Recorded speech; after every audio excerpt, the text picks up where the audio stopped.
এই কবরস্থানের জন্য সকলের মৃত্যুর কথা বেশি বেশি করে স্মরণ করা এবং কবরস্থানের সাথে আমাদের মাঝে মধ্যে আয়সা এরকমভাবে শুক্রবার দিন জুমার দিন এখানে আয়সা যারা আমাদের মুরব্বীরা এখানে শুয়ে আছে তাদের রুহের মাগফিরাতের জন্য তাদের সওয়াব রেসানি করা আমাদের ইমানি দায়িত্ব।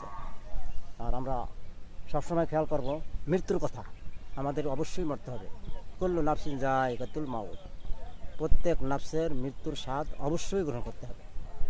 ইংরেজিতে একটা কথা আছে, man is mortal, there is no man immortal. প্রত্যেক মানুষ মরণশীল, কোনো মানুষই নাই অমরণশীল। এটা আল্লাহ তাআলার কোরআনের আয়াতের থেকে প্রমাণিত। আর আমরা প্রতিনিয়ত দেখতেছি আমাদের থেকে এরকম কেউ না কেউ এরকমভাবে প্রতিদিন কি মৃত্যুবরণ করে।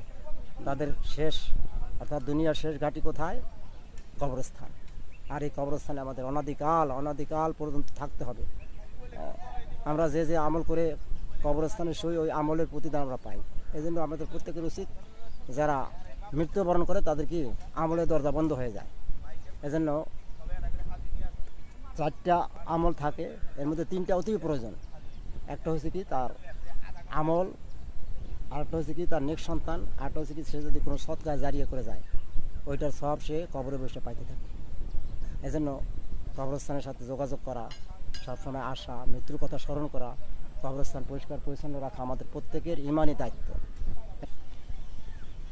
জিজ্ঞাসা যে আমরা কি অনুভূতি পাইলাম কবরস্থানে এসে?